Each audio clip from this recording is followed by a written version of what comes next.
परिचय। क्या तुमने कभी सोचा है कि लड़कियां लड़कों से भिन्न क्यों होती हैं? सर, लड़कियां और लड़के भिन्न इसलिए होते हैं क्योंकि उनकी शारीरिक संरचनाएं भिन्न होती हैं। हाँ, लेकिन यह भिन्नता उनके भिन्न जनन अंगों के कारण होती है। हाँ, और ये अंग पुरुषों एवं स्त्रियों में अलग अलग तरह के हार्मोन स्रावित करते हैं। तुम सही कह रहे हो राहुल। आओ, आज पुरुषों एवं स्त्रियों में जनन अंगों के बारे में विस्तार से जानकारी प्राप्त करें। उद्देश्य। इस पाठ के अंत में आप निम्न करने में सक्षम हो जाएंगे: पुरुष जनन अंगों की पहचान करना, विविध पुरुष जनन अंगों की कार्य प्रणाली को समझना, स्त्री जनन अंगों की पहचान करना, विविध स्त्री जनन अंगों की कार्य प्रणाली को समझना। पुरुष जनन तंत्र। स्तनपायी पुरुष जनन तंत्र में निम्न सम्मिलित हैं: बाह्य जनेंद्रिय, वृषणकोश, शिश्न, आंतरिक जनन अंग, वृषण, सहायक लिंग नलिकाएं, वीर्य एवं ग्रंथीय श्रावण ले जाने के लिए वाहिनी।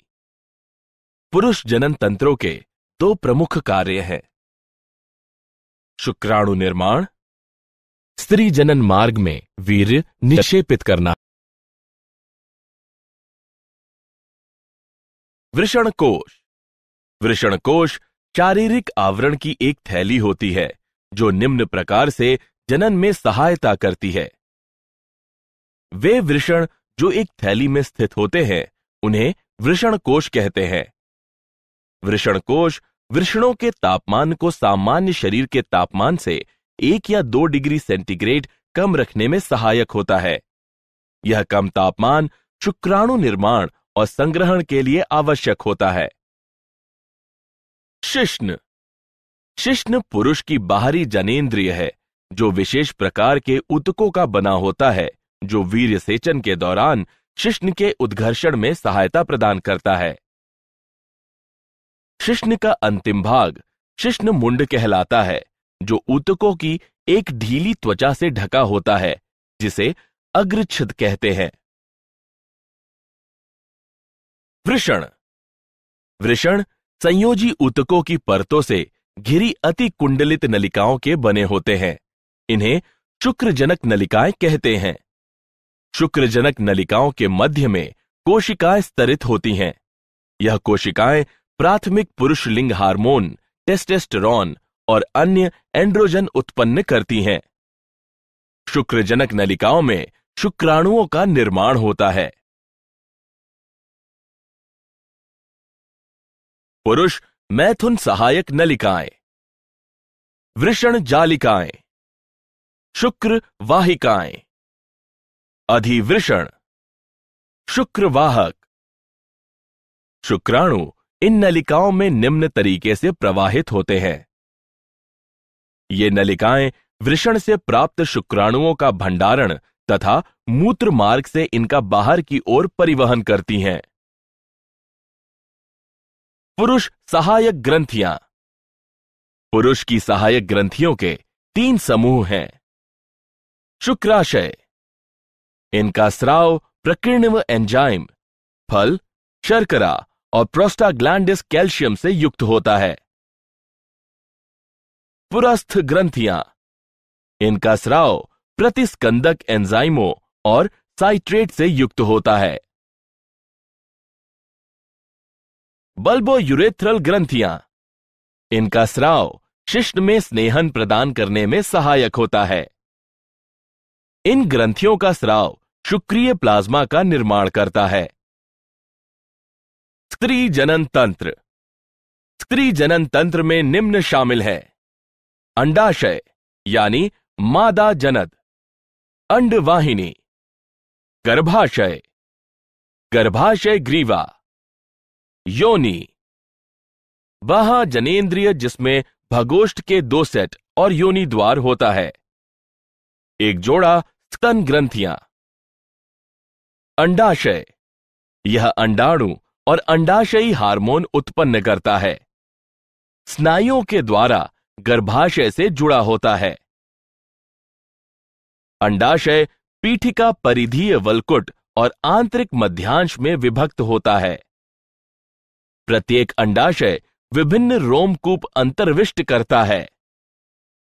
प्रत्येक रोमकूप में एक अंड कोशिका होती है जो पुटक कोशिकाओं से घिरी होती है। अंडवाहिनी। अंडोत्सर्ग पर अंडे को अंडवाहिनी या डिंबवाहिनी नलिका के कीप आकृति के द्वार के निकट उदर गुहा में धकेला जाता है। अंडाशय के निकट डिंबवाहिनी की कीप जैसी आकृति कीपक कहलाती है। कीपक की झालर अंडोत्सर्ग के दौरान अंडाशय से उत्सर्जित अंडाणु को संग्रह करने में सहायक होती है। पक्षमाभी अस्तर से होकर अंडा अंडवाहिनी से गर्भाशय तक जाता है। गर्भाशय यह एक मांसपेशीय उल्टी नाशपाती के आकार जैसा होता है जो गर्भावस्था के दौरान भ्रूण को सहारा देता है। यह ऊतकों की 3 परत का होता है: परिगर्भाशय, गर्भाशय पेशी स्तर और गर्भाशय अंतःस्तर। गर्भाशय ग्रीवा यह गर्भाशय का सिरा होता है जो योनि में खुलता है। ग्रीवा की गुहा को ग्रीवा नाल कहते हैं। योनि यह पतली भित्ति वाला कक्ष होता है जहां मैथुन यानी संगमन के दौरान शुक्र संचित होता है। योनि ग्रीवा नाल के साथ मिलकर जन्म नाल की रचना करती है। बाह्य जनेंद्रिय इनमें सम्मिलित है जघन शैल। यह वसामय ऊतकों से बनी गद्दी सी होती है जो जघन, बालों और त्वचा से ढकी होती है। वृहद भगोष्ठ यह योनि द्वार को घेरे हुए ऊतकों का मांसल वलन है।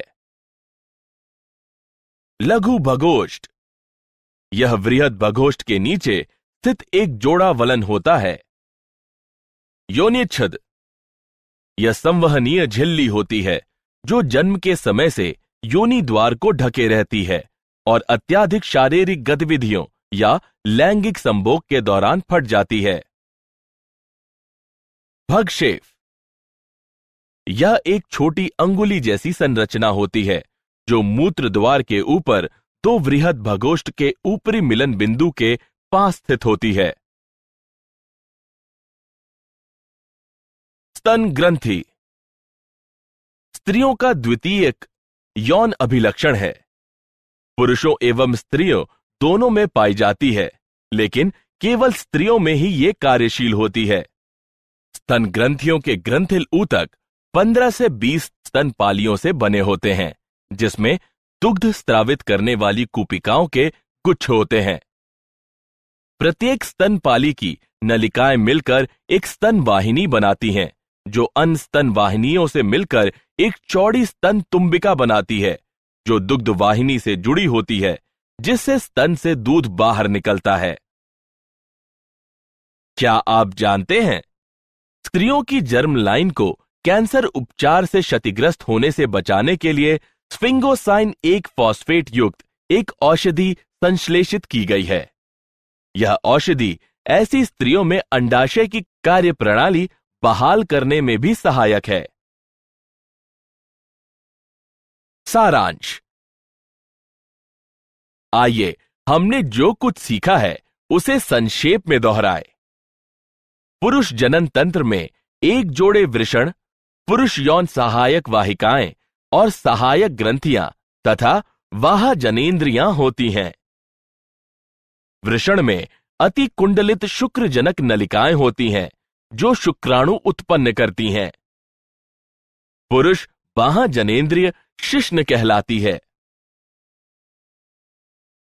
स्त्री जनन तंत्र के अंतर्गत एक जोड़ा अंडाशय, एक जोड़ा अंडवाहिनी, एक गर्भाशय, एक योनि, बाह्य जनेंद्रिय और एक जोड़ा स्तन ग्रंथियां सम्मिलित होती हैं। अंडवाहिनी, गर्भाशय और योनि स्त्री सहायक वाहिकाएं होती हैं।